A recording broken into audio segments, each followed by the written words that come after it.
Bueno, de ahí como ven en la página, ahí en la pantalla, vamos a hablar hoy con Víctor Toledo Selman, que se conecta desde Chile. Él, bueno, estudió arqueología y tiene un sitio súper interesante que es Oriente Antiguo, y ahí pueden ver este, artículos sobre arqueología, historia, religión. Tiene muchas cosas interesantes para compartir, como la que vamos a escuchar hoy, que es Israel, Reino del Norte en el periodo del Primer Templo, que es un tema que a todos nos gusta la historia, y a los que no también, porque hay muchos que nos apasiona el tema. Así que hoy vamos a ver eso con Víctor, que le agradecemos muchísimo que se haya sumado, y le vamos a agradecer también, bueno, a los partners que cuentan sobre estas actividades en los demás países: a Bene Ibrit de Chile, Bene Israel de Costa Rica, el CIS de Costa Rica, AIPI en Argentina, Círculo Israelita de Bolivia, Bami Marchagal en Argentina y la Comunidad Israelita de Santa Fe. Dicho eso, le damos la bienvenida a Víctor y así puede empezar su charla de hoy. Perfecto, Maggie. Muchísimas gracias por la presentación y la invitación. Y bueno, bienvenidos todos. Muchas gracias también por asistir. Lo que vamos a ver hoy día, bueno, dice el título, Reino del Norte. Uso la palabra moderna de Israel, pero así se llamaba también esta entidad política en tiempos antiguos, que no incluía el reino de Judá necesariamente al principio. Ahí vamos a ver exactamente cómo se dieron las cosas. Vamos a ir directamente empezando con una imaginación. Imaginemos que somos los exiliados en Babilonia, ¿cierto? En el momento en que ya es hora de regresar a, a la zona de Judá. Entonces, estamos regresando desde Babilonia después de haber estado algo así como 80 años en exilio. Y eso implica de que muchos de nosotros no estábamos vivos, siquiera no habíamos nacido antes de la destrucción por Babilonia. Quizás nuestros padres, quizás nuestros abuelos, si es que estaban vivos, se acordaban algo de ese Jerusalén del cual tanto nos lamentamos, ¿cierto? Como dicen, a la orilla de los ríos de Babilonia, pero la mayoría realmente no se acordaba. Entonces, ¿qué es lo que nos estamos acordando? ¿Era acaso el orden social? ¿Era la entidad política? ¿Acaso lo que nos gustaba de eso era lo que nos hablaban nuestros padres?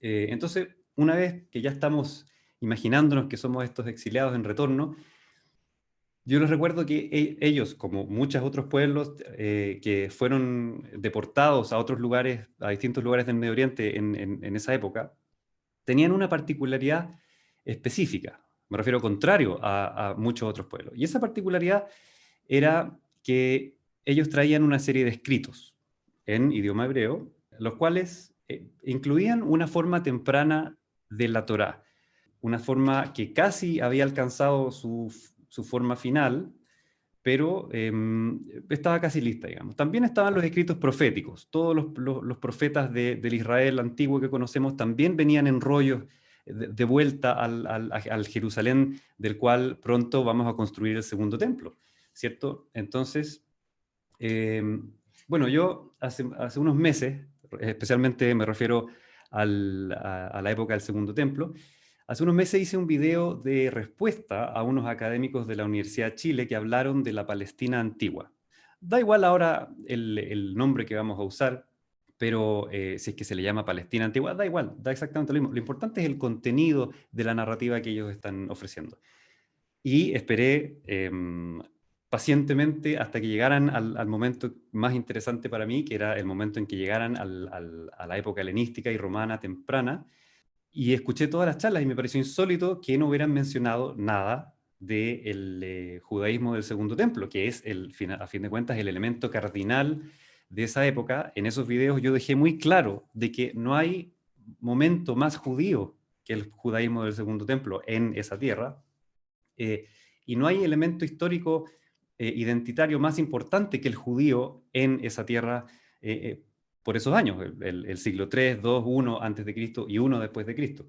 Pero la pregunta de esta charla es, ¿qué tan judío, podemos decir, era esta tierra en el periodo del primer templo? Usando esa palabra específica, judío.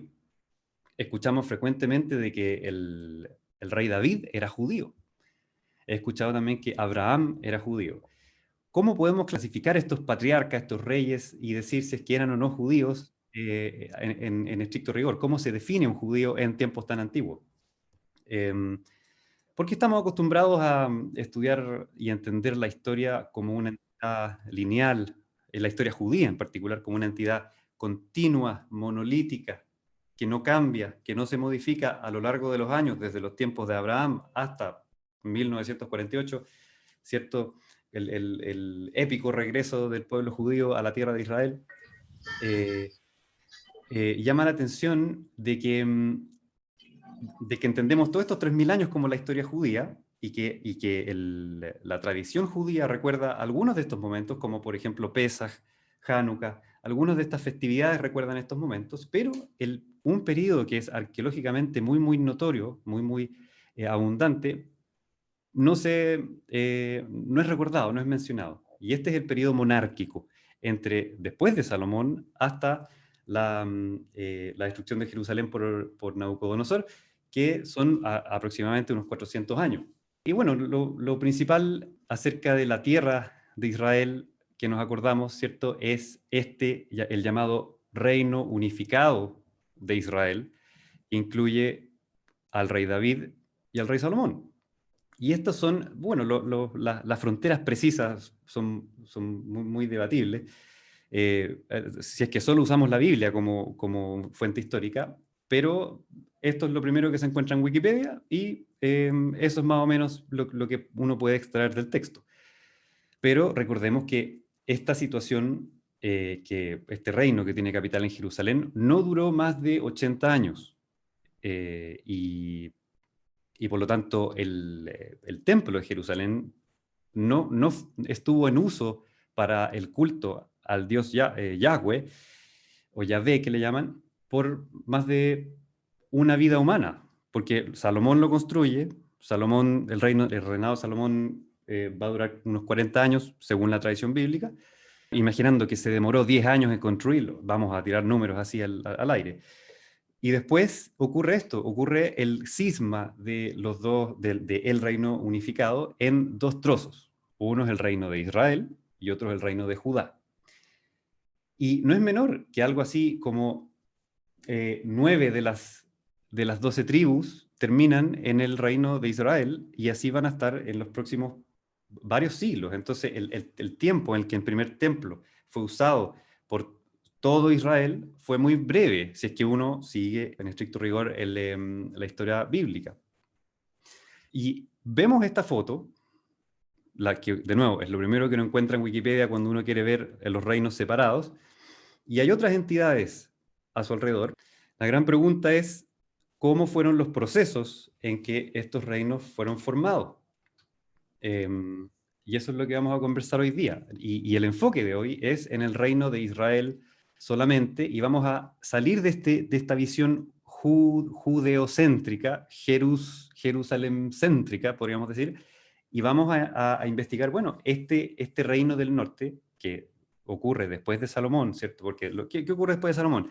Muere Salomón y su hijo, Rehoboam, es el que continúa la dinastía davídica y va a ser un personaje externo a la dinastía davídica, quien va a quedar como rey de Israel en el norte, que se llama Jeroboam.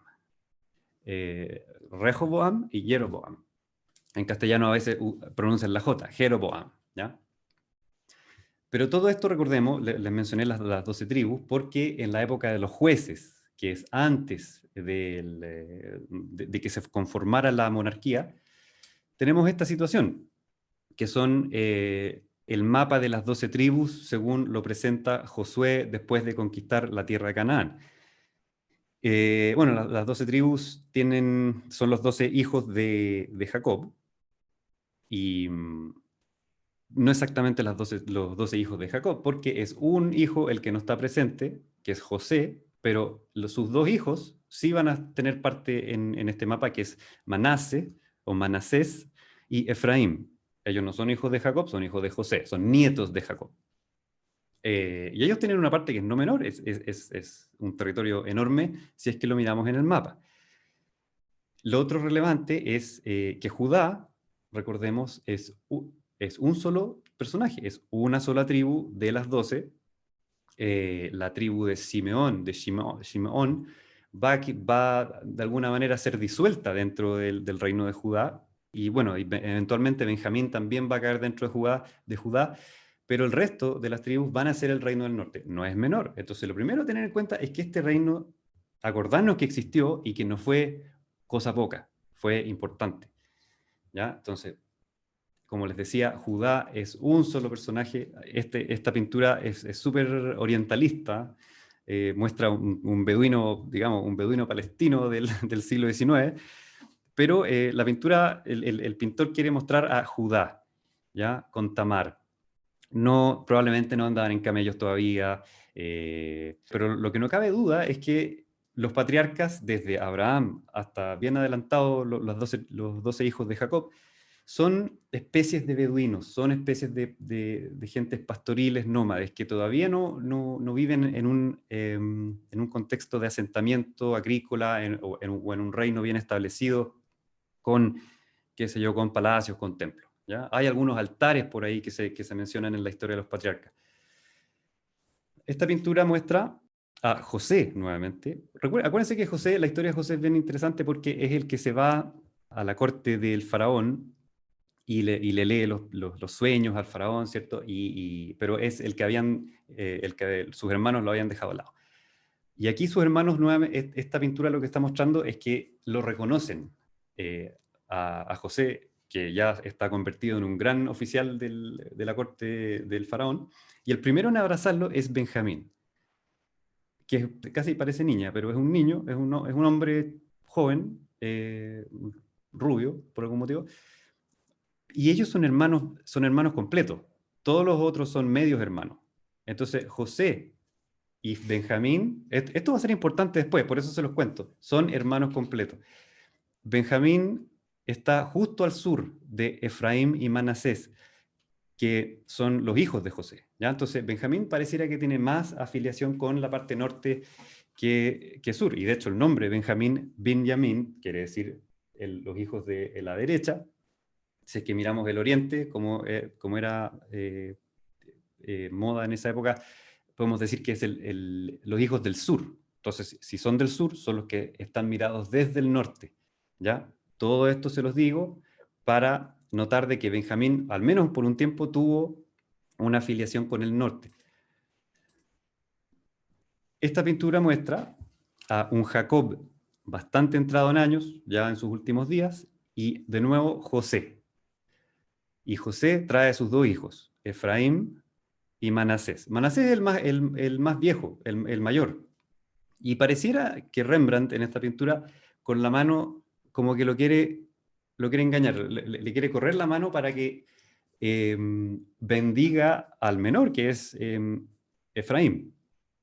¿Por qué pasa esto? Bueno, la Biblia no necesariamente dice que él le corrió la mano, sino que dice que, por algún motivo, no sé si estaba ciego, él bendice al menor, lo cual no era lo habitual en esa sociedad altamente patriarcal. El patriarcado es un juez. Donde está el patriarca y después viene el primogénito, es súper importante. Pero ya vemos que la Biblia repetidas veces nos muestra de que el menor tiene mayor importancia a pesar de no haberla tenido al principio. También lo vemos con Esaú y Jacob, ¿ya? Lo vamos a ver con David, que tiene otros hermanos, y él es el elegido, el menor de la familia. Una y otra vez, el menor es importante. Acuérdense de esto, pareciera que no tiene sentido, pero más adelante todo tiene más sentido. Les hablé del rey David. Los orígenes mismos de David como rey, ¿cierto? Son pastoriles. Porque aquí yo les pongo un pasaje del libro de Samuel, donde están buscando a aquel que va a ser el rey de Israel, y son los hijos de Jesé. Entonces él les muestra a todos los hijos, hizo pasar 7 hijos suyos delante de Samuel, pero Samuel dijo a Isaí, Jehová o Yahweh o Yahvé no ha elegido a estos. Entonces, ¿a cuál? Samuel le dijo, ¿son estos todos tus hijos? Y él respondió, queda aún el menor, el que apacienta las ovejas. Y bueno, y ahí lo esperan hasta que él vuelva. Y efectivamente David se convierte en el rey. Pero, ¿cómo puede ser que un pastor, un simple pastor, que funciona, digamos, en este escenario, termine en esta situación, especialmente todas las ilustraciones del rey Salomón, que es el hijo de David, como saben, son en este nivel de monumentalidad, en este nivel de majestuosidad, donde aquí vemos Salomón recibiendo a la reina de Saba. Salomón está recibiendo a oficiales de tierras lejanas, ya tiene conexiones comerciales muy lejanas, y tiene todos estos palacios donde obviamente tiene que haber tenido millones de trabajadores, tiene que haber tenido mucho dinero para pagarle, ¿cierto? Para poder tener todo eso. Entonces, es tan así. ¿Cuánto de lo que se dice de David y Salomón es cierto? Se los dejo por ahora abierto para que sigamos. Entonces, ¿qué pasa con Israel y Judá como reinos separados? Lo que vemos aquí son las genealogías de los reyes de Judá y de Israel, separadamente. Aquí, para hacérselo más fácil, lo divido en dos partes. Desde Saúl, bueno, no es el hijo, sino que pasa a David, y desde David comienza esta línea ininterrumpida a través de Rehoboam hasta los últimos, Jehoiakim, Jehoahaz, Sedequías y Jehoiakim, que estos son los reyes en la época en que llega Nabucodonosor y destruye Jerusalén. Pero paralelamente, y poco conocidos, y si es que hay alguien en la audiencia hoy día de que sea del mundo cristiano, rara vez se habla de estos reyes en misa cristiana, por ejemplo. O, me imagino yo no he ido a muchas sinagogas donde se hable de las escrituras, pero no creo que se toquen estos temas. Se ignoran, y eso es lo interesante. Son tan importantes arqueológicamente y se ignoran en la narrativa, ¿ya? Y tenemos este aparecido, Jeroboam, pero vemos que él es el primer rey de Israel, pero que la línea dinástica no va a ser ininterrumpida como es en la línea de David. Entonces van a haber varios cortes, ¿ya? Y esto es lo que vamos a conversar hoy día. Aquí vemos una dinastía, aquí vemos otra dinastía. Especialmente acuérdense de este nombre, Omri, porque son los omritas que se llaman. Y esta dinastía yo la puse aparte, no es una dinastía propiamente tal, pero las puse aparte porque son los que van a gobernar desde otra ciudad antes de Samaria, ¿ya? No les he hablado de Samaria todavía, vamos construyendo el cuento de a poco. Ahora cabe preguntarnos la Biblia, ¿cierto? Porque todo esto lo conocemos gracias a los escritos, a los textos de la Biblia, en particular el libro primero y segundo de Reyes. ¿Ya? Ahí está todo, y Samuel un poco, y los profetas también hablan un poco de esto. ¿Qué tan, digamos, infalible, qué tan precisa, confiable es la Biblia como libro histórico? O esos libros en particular, al menos. Evidentemente que tiene valor histórico, pero ¿cuál es ese valor si es que no, digamos, si es que no es 100%? Hay personas que creen que la Biblia, todo lo que dice la Biblia es 100% verdad. No vamos a entrar mucho en eso hoy día, me encanta el tema a mí, pero tratemos de convenir con la mayoría, ojalá, de que no el 100% de la Biblia está correcto. Entonces, tenemos necesariamente que pasar a ver toda la evidencia extra bíblica. ¿Ya? Entonces, como les decía, el libro de Reyes, que en hebreo se llama Melchim Reyes, abarca desde el rey David hasta el fin de la monarquía en los días de Nabucodonosor. También hay algunos profetas que se comentan dentro de estos libros, porque cada profeta típicamente tiene su libro propio, Isaías, Jeremías y los 12 menores profetas, pero aquí esta es la parte donde los protagonistas son Elías y Eliseo. Elías y Eliseo no tienen sus libros propios, están dentro del libro de Reyes. Bien, entonces vamos ahora, como les decía, a dejar un poquito la Biblia de lado y vamos a mirar la historia del territorio más amplio, que se llama Medio Oriente o Cercano Oriente, en esos años, tratando de no abrir la Biblia. ¿Qué es lo que vemos si la Biblia no existiera? Entonces, vamos a tenemos que comenzar con la Edad de Bronce. La Edad de Bronce es un periodo bastante largo que comienza más de 3000 años antes de Cristo, pero nos vamos a situar, digamos, hubo varias civilizaciones y varias gentes distintas de las cuales vamos a la arqueología, y todo eso aparece en la arqueología, pero nos vamos a situar en lo que se llama la Edad de Bronce tardía, ¿ya? Que ocurre entre los siglos XV y XIII aproximadamente antes de Cristo. Muy resumidamente, la Edad de Bronce tardía consiste en una civilización bastante avanzada y, lo más importante, que es muy bien interconectada, tanto por comercio como por correspondencia.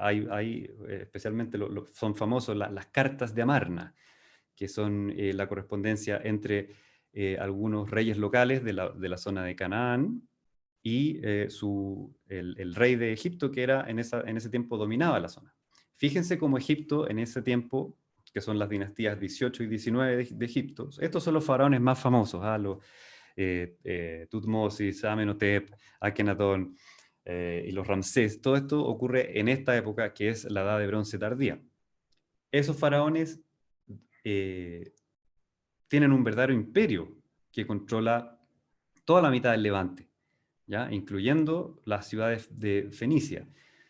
Y la parte del norte del Levante, esta parte de Siria y el oriente de Anatolia, está bajo el imperio hitita. Casi todos estos podríamos decir que son imperios. Están los asirios, hay distintas potencias en el Éufrates, y están los babilonios, ¿ya? Y en particular también están los griegos micénicos, ¿ya? Se les llama griegos, pero son muy antiguos para llamarlos griegos en estricto rigor, pero esta es la Grecia micénica. Y todo este mundo está muy bien interconectado. Distintos tipos de materiales son transportados por el mar y por tierra, y son vendidos en los distintos mercados. Y todo esto es lo que se ve a lo largo del siglo XV y XIII a.C.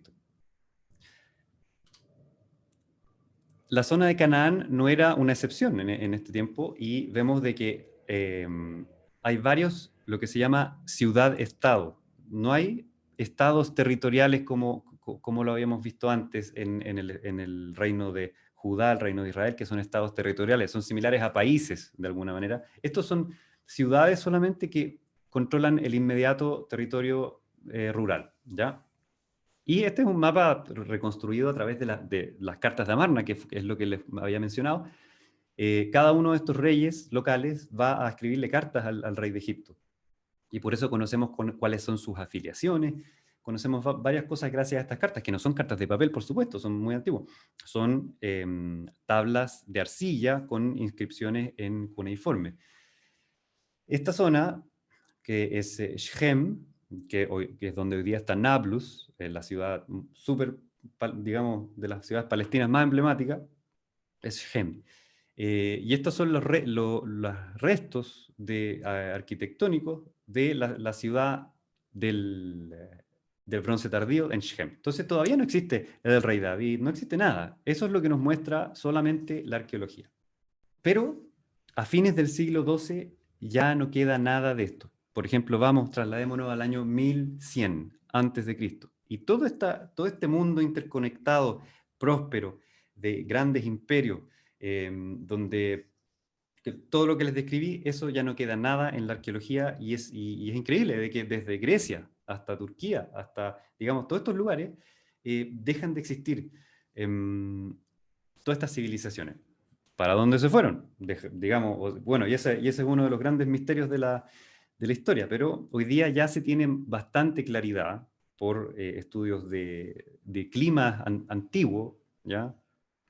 De que hubo un cambio climático en esa época, justo en el siglo XIII, XII, que hubo sequías importantes. Esto es habitual en el cercano oriente, de manera de que ya no hay exceso de alimento, ya los imperios ya no tienen ningún tipo de riqueza, y a través de eso se va desmoronando todo. Básicamente, imagínense ustedes, si ustedes van al supermercado, encuentran alimentos que vienen de distintas partes del mundo, porque gracias a que hay barcos cruzando todo el mundo que traen la fruta de no sé dónde, de aquí a allá, Hace poco ocurrió el bloqueo del, ¿cuánto se llama? Del barco en el canal de Suez. Imagínense si se bloquearan todos estos pasos y no pudieran cruzar los barcos, los supermercados ya no tendrían comidas distintas de distintas partes del mundo. Y eso es lo que pasa en esta época. Hay una necesidad para volver a una economía de subsistencia. Ya no hay una economía de mercado. Y están ocurriendo grandes cambios sociales, grandes cambios políticos, y lo que vemos en cada uno de estos como fuegos, ¿cierto? Son destrucciones de ciudades que los vemos arqueológicamente. Entonces vemos todas estas destrucciones. ¿Qué pasó acá? Se piensa de que pueden haber habido revueltas por hambre, qué sé yo, y los antiguos reyes son destronados. Entonces ocurre, esto es lo que se llama el colapso de la Edad de Bronce. Es una época de crisis, una de las crisis de la humanidad más grande que se tenga registro. Y en este minuto es cuando comienza una ola de asentamiento en las tierras altas de Canaán. ¿Ya? Que Canaán, acuérdense, es esto. Previamente, las tierras altas de Canaán, que son justamente lo que hoy día es Cisjordania de Palestina, ¿cierto? Estos son puras montañas, Nablus, Jerusalén, Ramallah, son puras montañas. Y durante la Edad de Bronce tardía, esto estuvo muy escasamente poblado, asentado, mejor dicho. ¿Ya? ¿Y qué es lo que había ahí? Había gente, pero eran pastores nómades que obviamente no dejan mucho resto arqueológico. Y pastores que se mueven libremente de un lado al otro del río Jordán. Este es el río Jordán. Y dado de que antes estos pastores podían, digamos, porque en una dieta normal se necesitan cereales, se necesitan carne, se necesita leche, todas estas cosas, pero uno no vive solamente de leche de cabra, ¿cierto? O uno no vive normalmente solamente de cereales. Entonces era ideal en esa época cuando se podía todo comercializar en las ciudades cananitas durante la Edad de Bronce tardía, y los pastores podían especializarse a ser pastores. Pero cuando ya no hay comida, ya no pueden sacar el cereal de ningún lado, los granos, digamos, estos pastores se ven en la obligación de asentarse y conseguir para hacer su propia agricultura. ¿Ya? Entonces hacen una mezcla ahí entre agricultura y pastoralismo nómade. Y eso es lo que vemos en en lo que viene después arqueológicamente de la Edad de Bronce tardía, que es el Hierro I. Así se le llama al periodo arqueológico. Poco a poco, estos pastores que se empiezan a asentar, pasan un par de siglos y empiezan a formarse entidades políticas centralizadas, de a poquito empiezan a aparecer estructuras monumentales, palacios y ese tipo de cosas. Entonces, yo le estoy describiendo muy brevemente ahora lo que es, digamos, que desde cero, es como si empezara la civilización de cero, y desde cero empiezan en las tierras altas de Canaán a nacer estos estados territoriales nuevos, ¿ya? Que antes en el mundo canaanita de la Edad de Bronce no existían. Pero esto no solo ocurre en Canaán, porque si es que volvemos a ver el Medio Oriente desde lejos, podemos ver que esto ocurre en varias fases, en la cual, y de hecho este fenómeno comienza desde el norte. Lo primero que vemos es la formación de estados territoriales luvio y siro-hititas. Eso es esta zona, la zona del norte. Son los primeros estados que nacen, son los restos del estado hitita. Eso ocurre entre los siglos XII y XI. Después vienen los estados territoriales de Siria central y austral, entre los siglos X y IX. Me refiero específicamente a Aram, Damasco y Israel. Y por último, en los siglos IX y VIII aparecen los estados territoriales del sur más árido, esta zona, el sur árido al sur de Judá.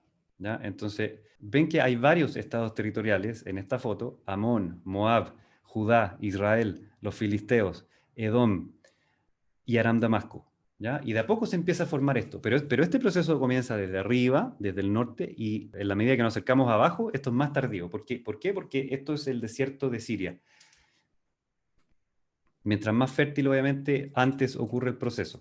Esto es lo que les había mencionado de los estados siro-hititas, de los restos del imperio hitita. Los primeros en convertirse en estados territoriales después del colapso de la Edad de Bronce son estos de acá, los del Éufrates y los del Orontes, ¿ya? En Siria. Y después, al final, vemos que en el Levante Austral, van a nacer estos estados territoriales. Y lo que les quiero mostrar es que Israel, según toda la evidencia arqueológica, y por radiocarbono, y por distintos argumentos, que voy a tratar de presentárselos en esta charla, pero no hay mucho tiempo, se creó antes que Judá. Ya Israel, en todo sentido, está mejor interconectado por las grandes autopistas, digamos, que conectan todos los territorios entre Egipto, Asiria, los arameos, ¿cierto? Que Jerusalén, que está en el margen, en el borde del desierto casi. ¿Ya? Si ustedes ahí han ido a Jerusalén, ustedes saben que es cosa uno toma el auto en 5 minutos hacia Jericó, uno ya está en el desierto de Judea, hacia el sur también. Entonces, aquí es donde comienza todo en realidad, en el reino de Israel, que es parte de todo este más amplio fenómeno en el cual aparecen estados territoriales, entre comillas, independientes. ¿Ya? Lo importante que sepan es que esto es un proceso. Un estado no aparece de la noche a la mañana, ¿ya? Y así como lo cuenta la Biblia, que el rey David de la noche a la mañana tiene todo este tremendo imperio, y eso, desde el punto de vista de la antropología, es muy difícil de sostener. ¿Qué es lo que vemos al principio, en el periodo llamado Hierro I? Vemos asentamientos pequeños, como de aproximadamente 1 hectárea, sin signos de centralización. Es decir, cada asentamiento, cada familia, cada grupo de familias se dedica a, digamos, crecer sus propios cereales y tener sus propios animales. No hay necesidad de fortificar, porque no hay enemigos en esa época. Se encuentran en la arqueología utensilios de subsistencia básica. Están sobreviviendo en el fondo. ¿Cómo se llama? Jarros grandes para guardar grano para el próximo invierno, si es que les va mal, ¿cierto? Cualquier cosa que sobre, se guarda en estos jarros grandes.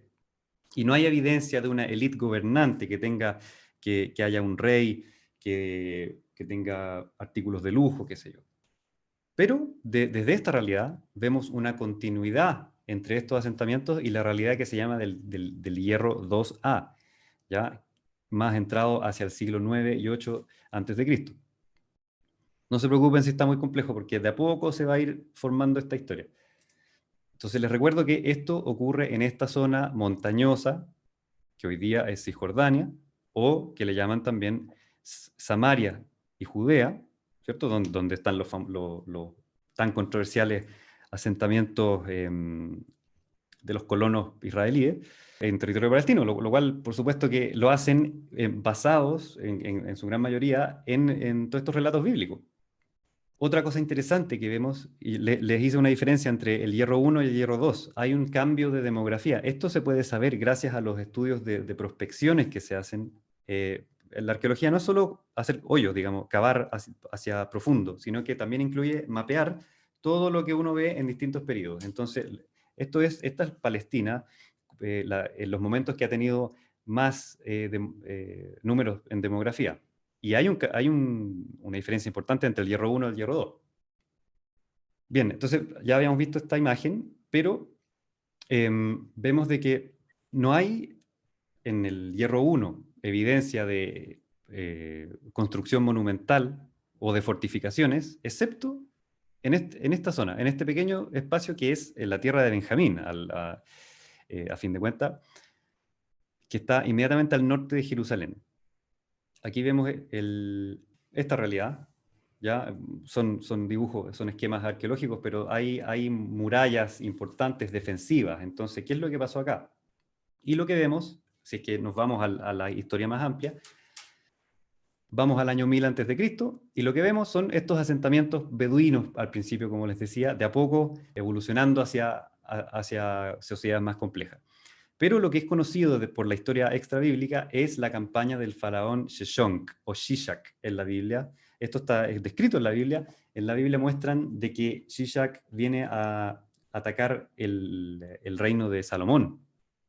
Pero todo parece indicar de que la campaña del faraón Shishak fue en contra de esta primera entidad, la que está en la tierra de Benjamín, todo el territorio que está alrededor de Ramallah, la ciudad, la capital prácticamente del Estado de Palestina. Y ese fue el fin, efectivamente, de esta entidad. Y detrás de esto podemos entender las historias del rey Saúl, que es el primer rey de Israel en realidad, antes del rey David, quien es un benjaminita por lo demás, y casi todas sus aventuras en el libro de Samuel ocurren en la tierra de Benjamín. Entonces eso es importante de entender. Y el mismo faraón Shishak lo que nos muestra en su templo de Amún en Karnak, en Egipto, son todos los lugares que él conquistó en su campaña en Canaán. Acuérdense que esto es aproximadamente el año 920 a.C., y todos los lugares que están descritos, yo no sé leer, digamos, jeroglífico egipcio, pero entre varios especialistas han determinado que los posibles lugares son estos. ¿Ya? Aquí vemos el Mar Muerto, Gibeón, Bet-Jorón, Adamá, Penuel, ¿ya? Megiddo. Pero ¿dónde está Jerusalén? Entonces, si es que él fue a atacar al rey Salomón, al imperio del rey Salomón, ¿por qué no aparece Jerusalén, que es la capital, dentro de su muro donde él se jacta por haber conquistado todos estos lugares? Entonces, la realidad puede ser un poco distinta a como la cuenta la Biblia. Pero algunas cosas de la Biblia son interesantes, que están basadas en tradiciones antiguas, en conocimientos antiguos. Dice el libro Primero Reyes 11:40 que por esto Salomón procuró matar a Jeroboam. Pero Jeroboam se levantó y huyó a Egipto, a Shishak, rey de Egipto, y estuvo en Egipto hasta la muerte de Salomón. Entonces vemos que Jeroboam tiene, quien, acuérdense, Jeroboam es el primer rey del Reino del Norte, se supone, tiene relaciones, tiene una especie de alianza con este rey Shishak. ¿Será por eso de que aparece una entidad, después una vez que desaparece la entidad benjaminita, aparece una entidad, arqueológicamente hablando, alrededor de la zona de Tirsa, ¿ya? Tirsa es un sitio arqueológico, por un lado, y por otro lado está descrito en la Biblia como el primer lugar donde Jeroboam funda el reino de Israel.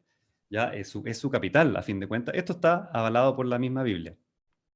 Y esto es lo que da comienzo en la arqueología, en la cultura material, al hierro 2A, un mundo completamente distinto al que vimos en el hierro 1, en el cual vemos esta situación tan precaria, por decir. ¿Ya?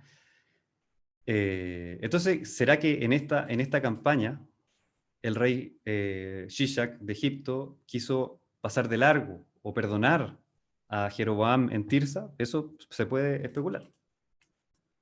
Este es el sitio arqueológico de Tirsa hoy día. ¿Ya? Esto está en el corazón de las tierras palestinas.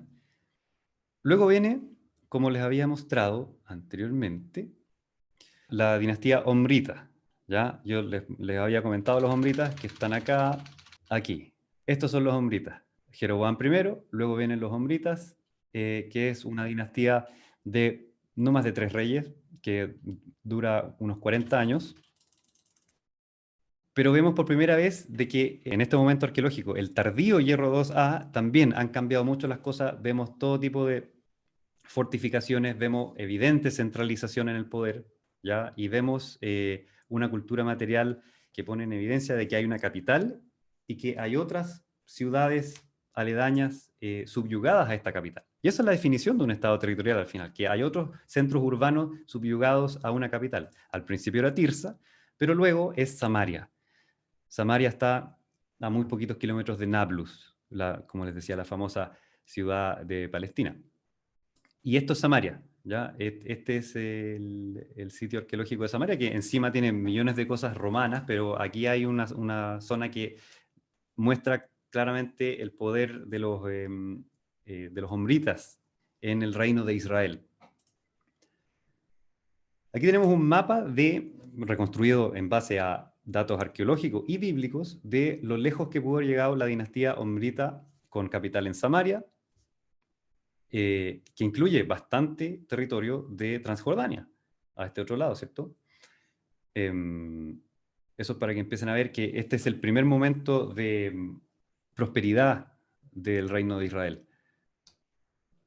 Estas puertas tan, ¿cierto?, que requieren mucho trabajo, requieren una fuerza y una situación económica de mucha riqueza para hacer estas construcciones. Y esto es lo que nos pone en evidencia la dinastía omrita. En un principio se pensó que estas puertas, estas murallas, eran efectivamente el rey Salomón. ¿ya? Pero actualmente ya con todos los estudios de radiocarbono y con toda la reconstrucción, usando todas las fuentes extrabíblicas, ya no es posible sostener eso. Y esto es importante recordar, en este momento que estamos pasando del año 900 al temprano siglo IX, que es los 890, 880, no existe esta monumentalidad en Judá. Esta no existe todavía, no es posible verla, menos en Jerusalén. Se ha hablado del famoso Palacio de David en Jerusalén, pero realmente eso es muy debatible si es que eso es una pura estructura. Esta es la famosa ciudad de David, ¿ya? The City of David, que es un verdadero Disneylandia al sur de la ciudad vieja. Entonces, eso, la evidencia realmente es muy débil. Así entonces, después de la dinastía omrita, pasamos a un periodo que podríamos llamar post-omrita, y aquí ocurre una explosión de fuentes extrabíblicas primarias, que se llaman, que son estas estelas, estas piedras inscritas en distintos sistemas de escritura, que antes no había. O sea, si David y Salomón tuvieron un imperio tan grande y tan activo, entonces, ¿dónde están todas esas escrituras? Tiene que haber evidencia de algo, pero recién, pasado el año 850, recién hay una explosión de este tipo de cosas, lo cual ocurre no solo en la tierra de Israel, sino que también ocurre en el más amplio Cercano Oriente. Esta es una estela asiria del rey Shalmaneser III, y es la primera vez que aparece un rey hebreo mencionado, que es el rey Ahab, que es de la dinastía omrita, y aparece la famosa estela de Tel Dan, que es lejos en el norte, que es famosa por mencionar, entre otras cosas, a la casa de David, Bit David, lo cual nos dice de que obviamente hay una dinastía davídica reinando en Jerusalén paralelamente, aunque sea, digamos, muy, muy precaria todavía. Aquí tenemos que en una de las campañas de Asiria, allá lejos en el Tigris, en Mesopotamia, vemos que uno de los reyes de Israel es mencionado también, que es Jehu. Jehu se arrodilla ante Shalmaneser III. Esto se ve en el obelisco negro de Shalmaneser III. Siempre los asirios hacen esto, ¿ah? Haya ocurrido o no, ellos siempre están mostrando de que son los más poderosos y que todos se arrodillan ante ellos, digamos, son los reyes de todo el mundo, de los 4 rincones del mundo.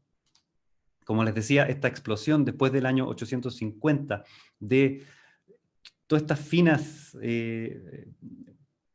este arte de bajorrelieves, todas estas inscripciones hermosas en cuneiforme, y también en alfabetos hebreo, digamos, aquí recién empieza a aparecer el alfabeto hebreo por evidencia epigráfica que se llama, ¿ya? Y también esta es la estela de Tel Dan más cerca para que vean lo bonito, lo fino que es. ¿Qué pasa después del 850? Ocurre una invasión asiria importante, donde una coalición de varios reyes locales detiene al rey de Asiria, Shalmaneser III, en la batalla de Karkar. Y de hecho, Shalmaneser III, por mucho que diga, los destrocé, qué sé yo, realmente no hay evidencia de que eso haya pasado, y por lo visto, realmente estos poderosos estados que entraron en una coalición, Aram, Damasco, Israel, le hicieron el frente a Shalmaneser III. Judá, algún rey de Judá, no es mencionado en las inscripciones que relatan la batalla de Karkar. Posterior a esto, hay un respiro de la creación expansionista de Asiria, pero en este momento se aprovecha de este respiro el rey Hazael de Damasco para invadir Israel, ¿ya? Siempre se muestra que los invasores de Israel son malos, son malvados, y Israel siempre es como las víctimas, pero dice la estela de Tel Dan, el rey de Israel había invadido mi tierra anteriormente. Entonces hay una relación ahí entre Aram Damasco e Israel, que a veces es agresiva y otras veces es amistosa, como vimos en la batalla de Karkar, en que ellos hacen una alianza para hacer el frente al rey de Asiria. Pero con esta invasión de Hazael, vemos destrucciones en el norte de Israel, y empieza un periodo en que el rey de Damasco va a tener el reino más poderoso de la región. Judá, paralelamente, en los tiempos de Hazael, se beneficia del debilitamiento de Israel. Y aquí es que aprovechan de expandirse al oeste, ¿ya? Porque Judá no siempre fue todo ese territorio. todo parte desde una ciudad chiquitita, en este caso Jerusalén, y van expandiéndose en la medida de que se dan las condiciones. En el 805, Adad-Nirari, rey de Asiria, invade Damasco y establece hegemonía sobre Damasco. No destruye, no deporta todavía, pero ya Damasco está totalmente debilitado y ahora Israel es quien se beneficia del debilitamiento de Damasco. Entonces vemos que la foto que vimos de los mapas de Israel y Judá es una situación fotográfica, pero todas estas son dinámicas que van cambiando de una década a la otra. A veces, digamos, las fronteras territoriales van cambiando.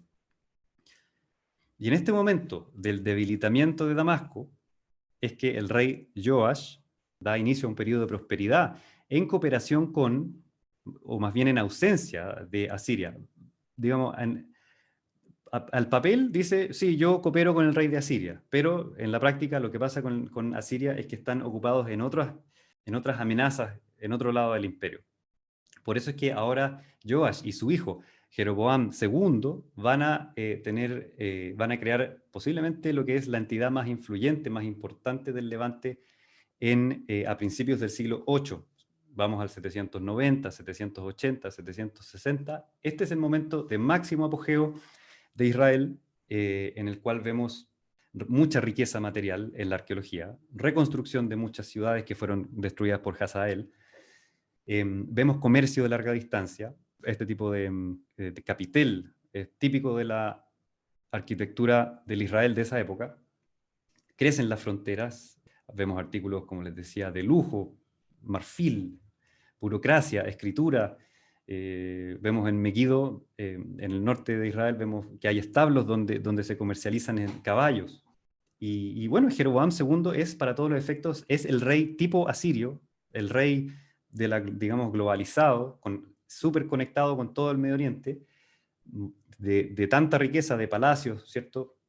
En el cual pareciera que está basada la tradición bíblica de Salomón. Salomón es, para todo el efecto, es Jeroboam II a principios del siglo VIII después de Cristo.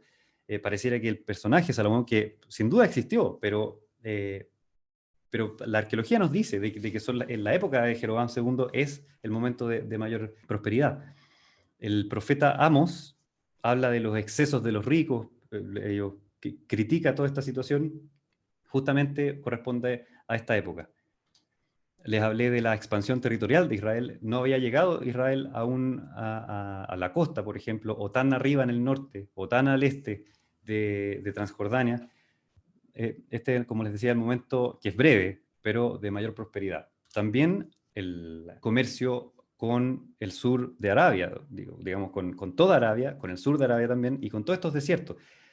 Y a pesar de que ellos no tienen territorialmente las fronteras de toda esta región, ellos controlan todas estas rutas comerciales, y eso lo sabemos gracias a estos puntos arqueológicos en la mitad del desierto, que no tienen ni una razón de ser, por lo visto, porque uno camina por el desierto del Negev hacia el Sinaí, y no hay nada. Pero vemos aquí que el sitio de Kuntilet Ashrud y Tel el Kudeirat, que le llaman también Kadesh Barnea, están interconectados con todo el mundo árabe y llega hasta Gaza. ¿Ya? Entonces Israel en este tiempo está controlando rutas de comercio importantes también con las caravanas de camellos del sur.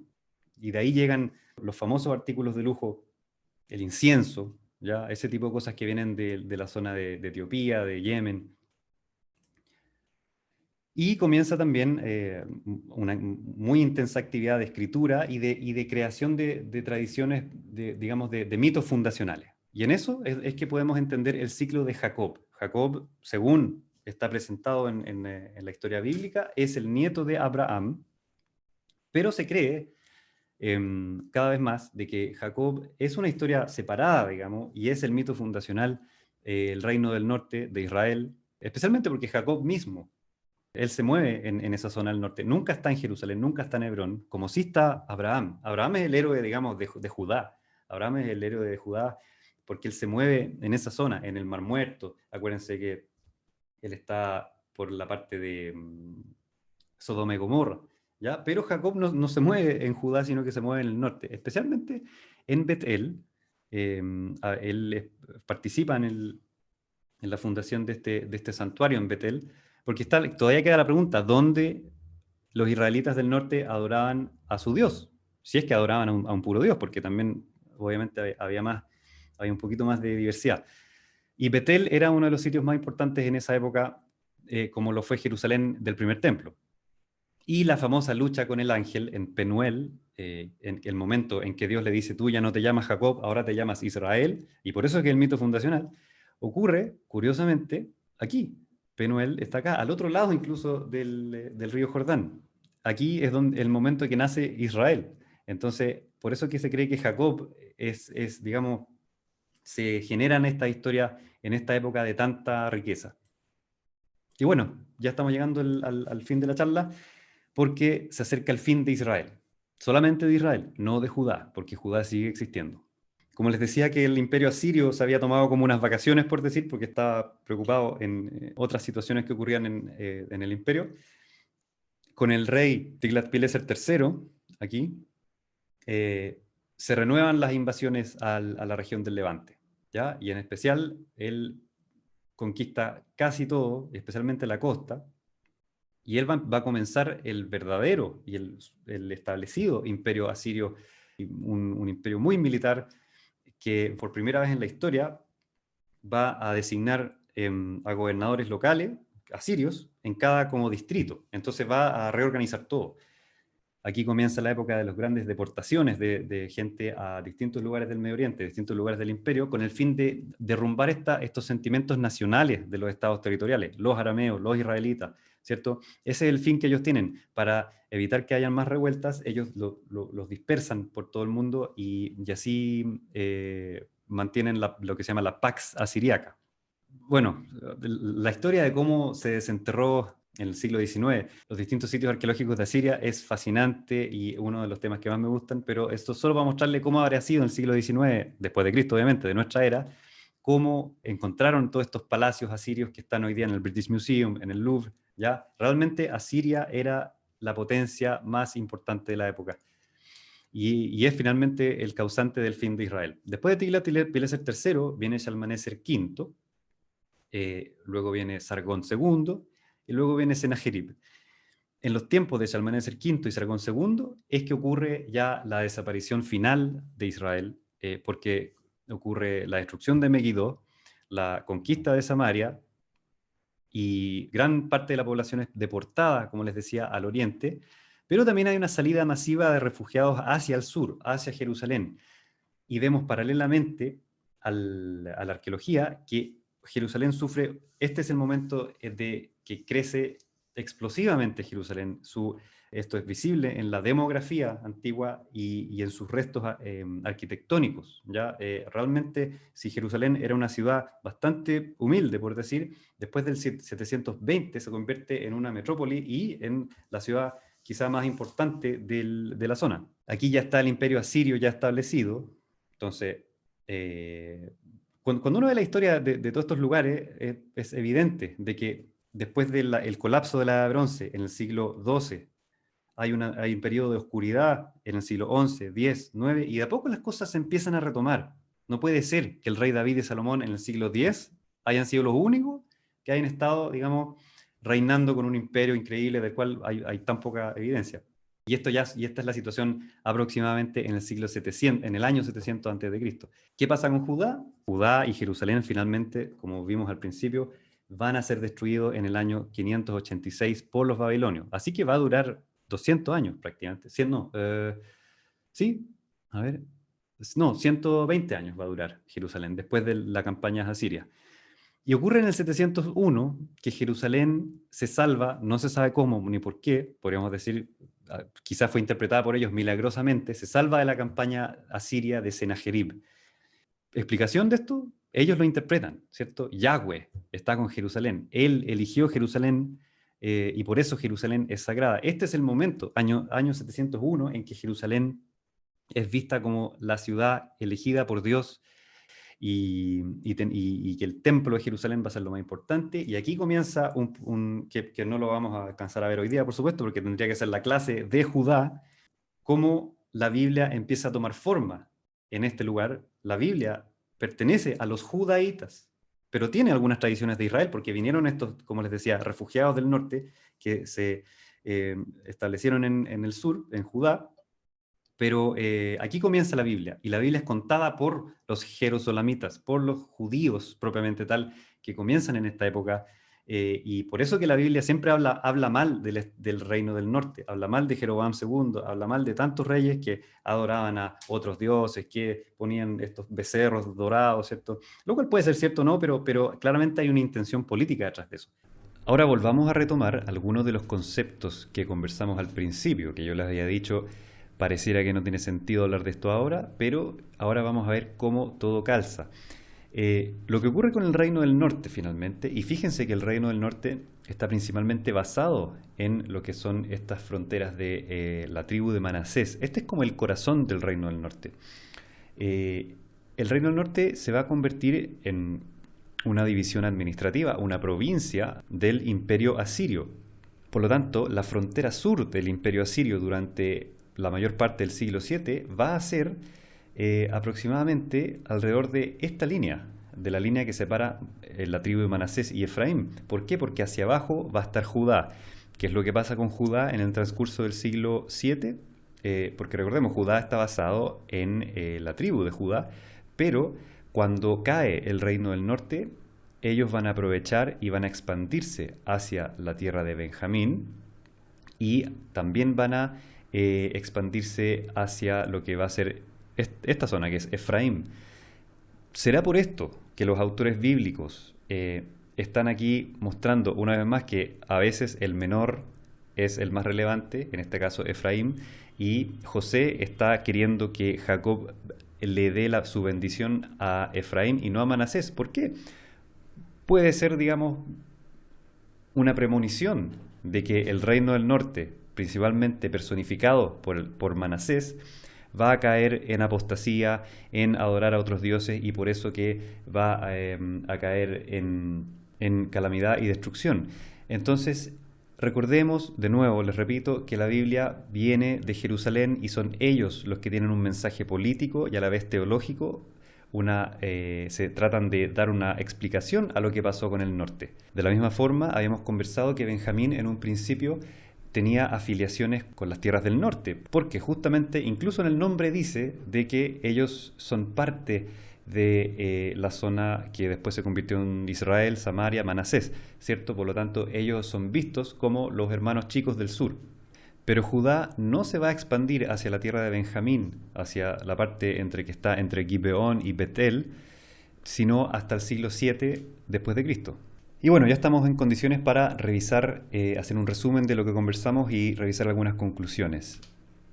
Jerusalén fue siempre el hermano menor de Samaria. Siempre durante ese periodo Samaria fue más rico, más grande, con más un estado territorial más amplio, con mejores conexiones que Jerusalén, Judá.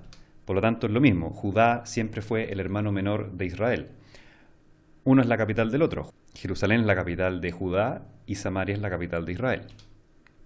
No es posible sostener arqueológicamente el imperio extendido, globalizado, monumental del rey Salomón desde la ciudad de Jerusalén en la segunda mitad del siglo X. Por lo tanto, las preguntas que hicimos al principio, no tiene sentido decir de que Abraham y David fueron judíos. Como ya comentamos, Judá no fue un reino próspero y poderoso sino hasta el siglo VII a.C. Y una vez que esto ya está establecido, solo ahí y solo en ese minuto, los autores bíblicos, escribiendo desde Jerusalén, intentarán explicar las causas teológicas del destino fatal de Israel.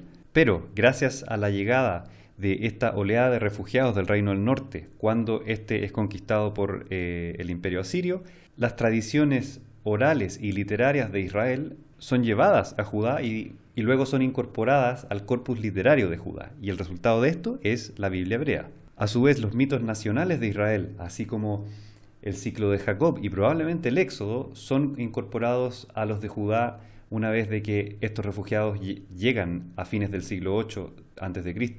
y se instalan y se asimilan en la tierra de Judá. Por lo tanto, Judá termina apropiándose de la identidad originalmente más amplia y distinta y separada de lo que es Israel. El resultado es que todos los judíos de aquí al futuro van a llamarse también a sí mismos Israel. Esto es lo que se llama la ideología pan-israelita, pero es importante recordar que antes del año aproximadamente 700 antes de Cristo, los judaítas no necesariamente se identificaban a sí mismos con el concepto más amplio de Israel, sino que ellos eran judaítas y los otros eran israelitas. Muchas gracias, Víctor. Vi ahí muchas caras, estaban todos atentos. Vamos a ver, a pararla, así nos vemos las cámaras. Para los que quieran hacer preguntas, ya saben, pueden abrir micrófono. Lo vi ahí a David, que está en Canadá, que estaba comentando. Aarón, te veo con la mano levantada. David Cooper. ¿Quién más estaba? Tamara, que la veo súper atenta también. Yo quería Aarón, hacer una observación en la forma como se habla, en una forma un poquito, perdón, desordenada sobre Palestina. Palestina es creada, perdón, en el 132 después de Cristo. Entonces no sé por qué hay alguna tendencia de algunos autores a hablar de Palestina en los años del 600 antes y del 500 antes, cuando la época de Babilonia o la época de Salmanasar de Asiria. Yo no entiendo por qué siguen, eso es darle más argumentos todavía a los palestinos de ahora para decir que son los descendientes, cuando realmente ellos hablan que son descendientes de los cananeos y de acuerdo a la Biblia, yo me voy a referir a la Biblia dice que los cananeos fueron destruidos por David y Salomón, y más adelante lo que quedaba de cananeos lo acabó Salmanasar al acabar el reino de Israel. Yo no sé por qué algunos autores insisten en hablar de Palestina antes del 132, que fue cuando Roma le cambió el nombre.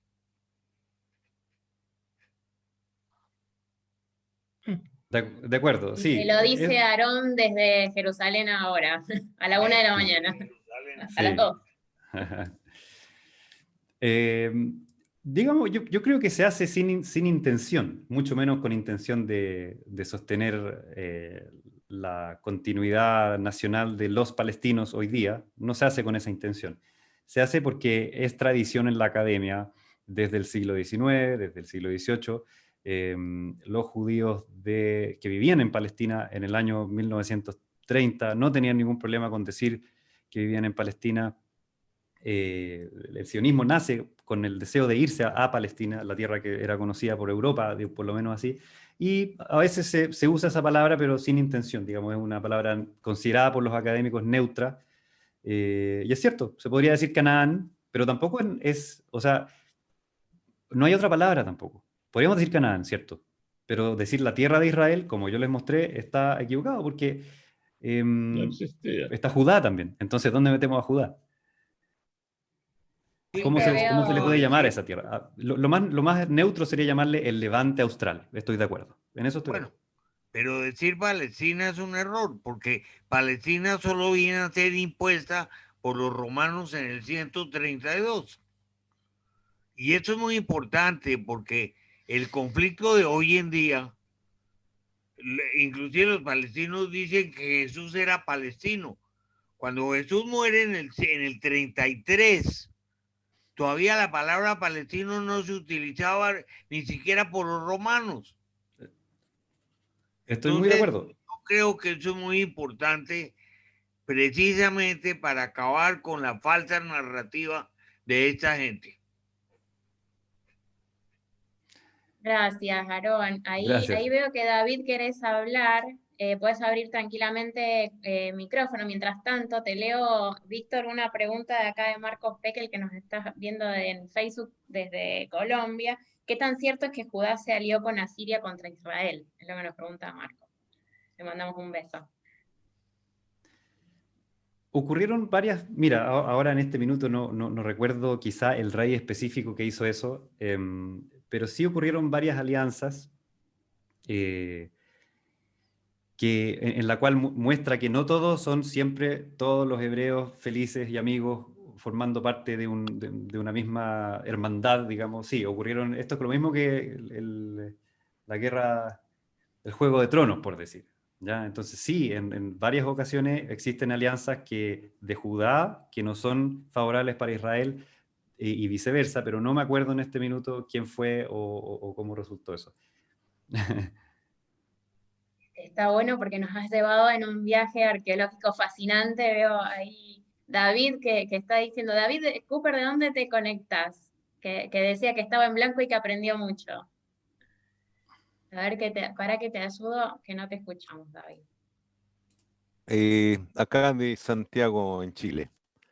No tenía conocimiento de esta parte de la historia, y lo que pasa es que yo no estudié en un colegio hebreo, y por eso esto es sumamente novedoso para mí. Para mí hay un salto gigantesco entre el rey David y de ahí para adelante hasta, no sé, hasta Nabucodonosor. claro, o más incluso. Rellenamos ese Entonces, capítulo, está bien. sí, así que aprendí muchísimo, súper interesante, muchos datos que no me imaginaba. Así que estoy muy agradecido de esta presentación. Muchas gracias. Me encantaría darla en el Instituto Hebreo, pero no sé si es un poco incendiaria a veces porque... Vamos a esperar a que se bata el COVID entonces. Claro. Tamara, ¿cómo estás, linda? Bien, ¿y tú cómo estás? Bien. Yo soy de Chile, sí. Yo estoy totalmente de acuerdo con lo que dijo el señor David Cooper, no sé si es él el que habló antes. Yo tenía esa idea igual que él, y aparte yo sé que desde el rey David le conquistó Israel, era la capital de Israel siempre, no después. Así que yo estoy de acuerdo con el señor Aarón Shapiro. Gracias. Eso. Sí, gracias. Solo quisiera, porque claro, hay un deseo de no hablar de Palestina antes del 132 después de Cristo, pero son muchos los judíos que hablan de la tierra de Israel antes de, digamos, de la Edad de Bronce, o sea, en la Edad de Bronce temprana, año 3000 antes de Cristo, año 2000 antes de Cristo. Eso también es una retrospección inexistente. No se le puede llamar tierra de Israel a la zona en ese periodo. Así como, estoy de acuerdo, no se le puede llamar Palestina antes del el periodo romano. Ha sido claro y más allá de toda la información y el poco tiempo, David, te vemos ahora. ¿De dónde, Sí. de dónde te conectas? Estoy aquí en la ciudad de Waterloo, en Ontario, Canadá. Excelente presentación. Me parece que ha sido bastante, no hay ninguna, no veo muchas vallas. A la misma vez, es una presentación muy neutra. Es bueno reconocer desde que Israel, como nación, pues es una nación muy nueva. Antes de Abraham no existía ningún Israel. También es muy importante, un factor que aquí lo veo yo como un fenómeno, es de que si se ve la participación en toda esta historia acerca de los matrimonios mixtos. Por ejemplo, José fue un matrimonio mixto. El rey David, el rey Salomón venía de un matrimonio mixto, y aún hasta el Mesías va a venir o viene de un linaje mixto. Ahora, ¿cómo reconciliamos esta historia sin saber a veces datos muy importantes arqueológicos y de la historia de nuestro pasado? Eso me parece muy buena presentación, y es bueno, el debate es muy importante, y creo que abre la oportunidad de que pensemos diferente. Sería horrible que todos pensáramos igual. Entonces no se le llamaría esto mundo. Muy Así buen es. comentario, Muchísimas gracias. ciertamente. Bueno, ahí veo que hay también comentarios de que les ha gustado la charla. Está Idalia en Veracruz, está Miriam, bueno, también ahí que comentó en Chile, David que está ahora en Canadá que nos dijo, José de Costa Rica. Tenemos muchos países acá que está bueno. Y para los que quieran seguir haciendo preguntas, si no, te vamos cerrando. Gracias a todos los que se sumaron y están mandando mensajes ahí por privado por Facebook. Y como les decía al principio, bueno, más allá de que va a quedar grabada esta charla y subida en Facebook, en Shevet, recuerden Shevet con B alta, y en el grupo privado también.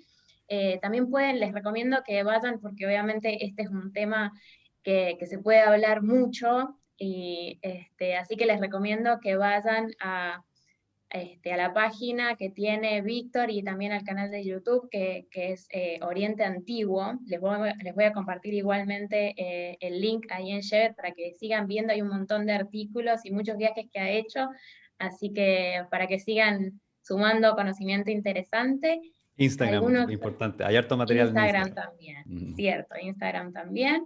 Si querés cerrar con algo, Víctor, y ya vamos cerrando Solo decir lo que, bueno, agradecer obviamente, pero algo que no dije, que todo esto es gracias a la escuela de Tel Aviv y un profesor que yo lo admiro mucho, pero que ha tenido por esta misma narrativa tan polémica, por decir, que es Israel Finkelstein. O sea, si alguien quiere leer todo lo que yo presenté, habría que leer a Israel Finkelstein, quien escribe un poco más académico, un poco más complejo, y traté de hacer un sándwich de todo eso en 1 hora, lo cual es muy difícil, pero ahí está la fuente. Es una escuela que ha cambiado la manera que se hace arqueología en el Medio Oriente. ¿Ah?